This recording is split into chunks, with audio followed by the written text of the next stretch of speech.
అందరికీ నమస్కారం. చేతులతో ఏదైనా అందంగా తయారు చేయడమంటే భలే సరదా కదా.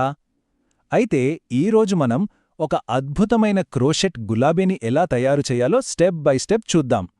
ఇది చాలా సింపుల్, ఇంకా క్రియేటివిటీకి ఒక మంచి అవకాశం కూడా. కేవలం ఒక దారం, ఒక హుక్, వీటితో నిజంగా అందాన్ని సృష్టించగలమా అనిపిస్తోంది కదా. అవును, ఖచ్చితంగా ముడియం. ఎంత సింపుల్ వస్తువులతో ఎంత అద్భుతమైన వస్తువులు చేయొచ్చో ఈరోజు చూద్దాం. ఇంకెందుకు ఆలస్యం, మన క్రియేటివిటీకి రెక్కలు తొడుగుదాం. సరే, మరి మొదలు పెట్టాలంటే ముందుగా మనకి కావలసిన వస్తువులన్నీ సిద్ధం చేసుకుందాం. రైట్? అన్నీ దగ్గరుంటే పని చాలా ఈజీ అయిపోతుంది. సో మనకి కావలసినవి ఇవే. చూడండి, గులాబీ కోసం ఎరుపు లేదా గులాబీ రంగు ఉన్ని దారమైతే చాలా బాగుంటుంది. అప్పుడే ఆ పువ్వుకు మంచి లుక్ వస్తుంది.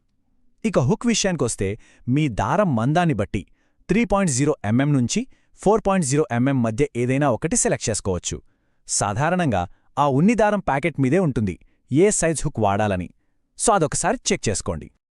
ఓకే, అన్నీ రెడీ కదా. ఇప్పుడు మన గులాబీ నిర్మాణంలోకి వెళ్దాం. ఇది ఫస్ట్ స్టెప్, ఇంకా చాలా ముఖ్యమైనది కూడా. మన పువ్వుకు ఇదే పునాది అన్నమాట. సో జాగ్రత్తగా చేద్దాం. చూడండి, ఏదైనా పెద్ద ప్రాజెక్ట్ మొదలవ్వాలంటే దానికొక స్ట్రాంగ్ ఫౌండేషన్ ఉండాలి. మన ప్రాజెక్ట్లో ఆ ఫౌండేషన్ ఏంటంటే ఒక సింపుల్ స్లిప్ నాట్ ఇంకా కొన్ని గొలుసులు. స్లిప్ నాట్ అంటే మరేం లేదు, దారాన్ని